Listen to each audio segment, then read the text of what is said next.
today. Today's the day we're going to look at the mileage results for the smack booster and my 97 Ford Ranger 4-cylinder 2.3 liter vehicle.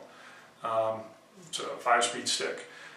I wanted to do a real big production number, lots of video effects and transitions and musics and orchestras and whatever. But you know what? I figured it out this way. We get to the point of where I just need to post some numbers, and I wanted to get this video out quick. So let's take a look at it. First of all, we take a look at our before mileage, which is 24.6 miles per gallon.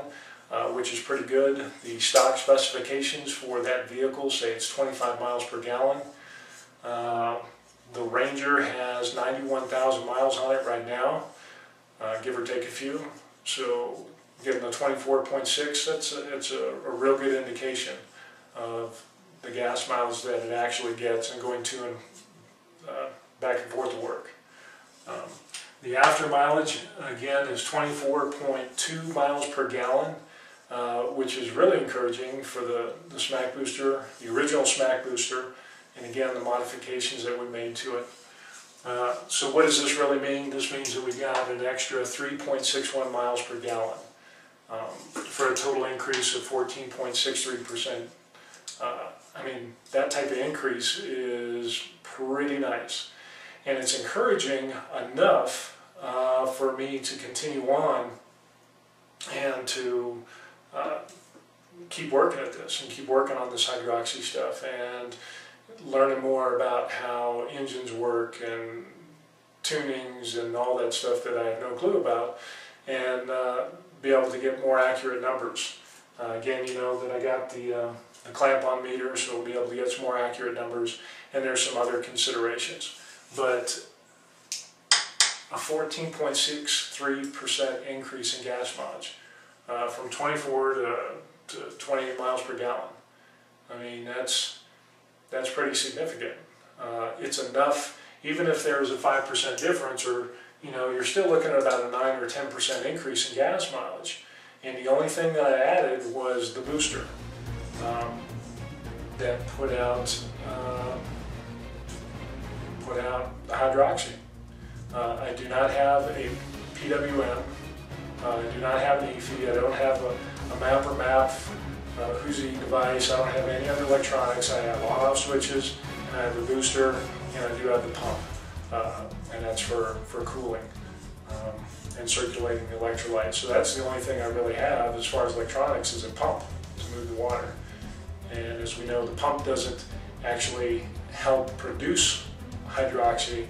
All it does is circulate the electrolyte solution. Anyway, there's some considerations. Now, granted, this is not the silver bullet that says, see, this proves it 100%, call the New York Times or whatever. No, we need to stop before we get excited. And when I got these results, I spent quite a few days looking at it, thinking about it, and thinking about some of the considerations. And take this with a grain of salt and what we need to look at to get better numbers. So let's look at the considerations over here.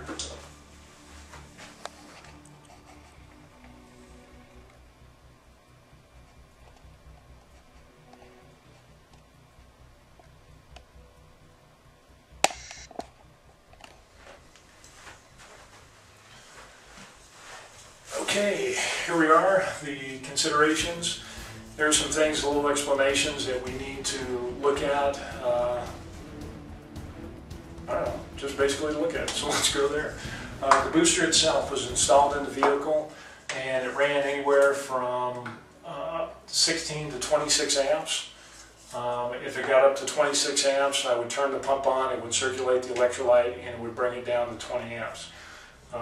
If you know the original smack booster, that the smack designed, he designed it for short commutes. He also designed it that you build your electrolytes so when the cell is cold at about 14 amps. So you use enough caustic solution. I used sodium hydroxide to get it up to 14 to 16 amps. And then that way, as the cell gets warm and as it heats up, where it peaks out and stabilizes at that 20 amp mark.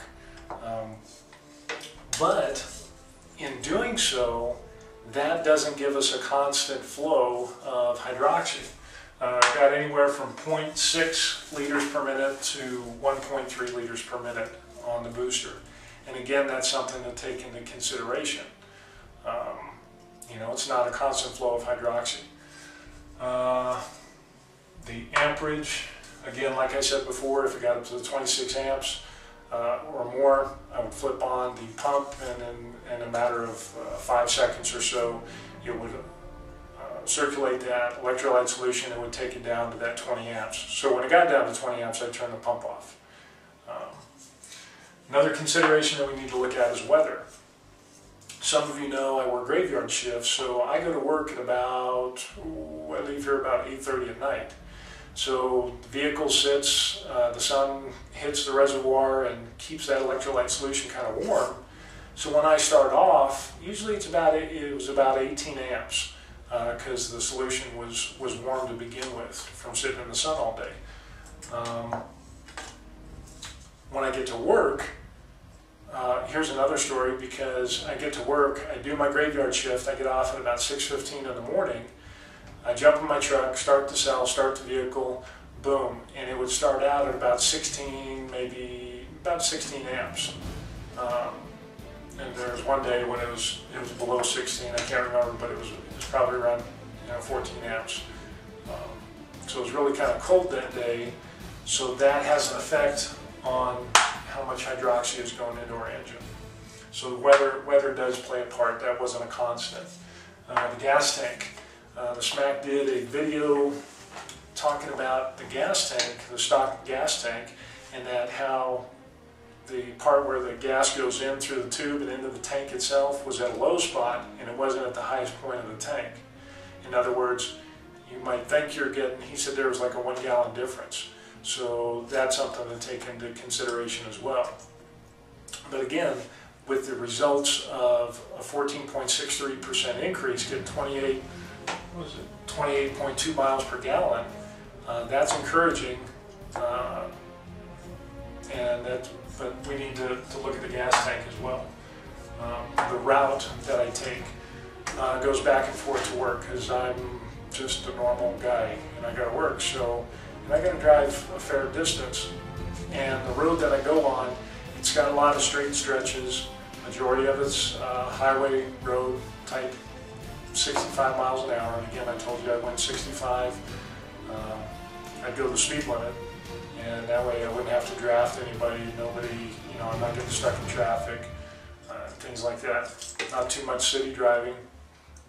But the route does have some uphills and it does have some downhills, so that's something that needs to take into consideration as well. So I'm looking for a flatter test track when I do the test for the modified SMAC booster.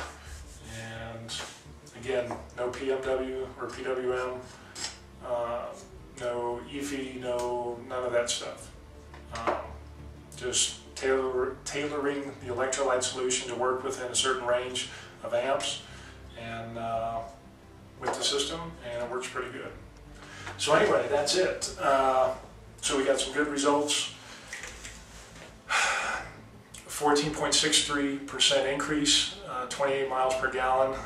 That is encouraging enough for me to continue on with checking this stuff out and see if it works.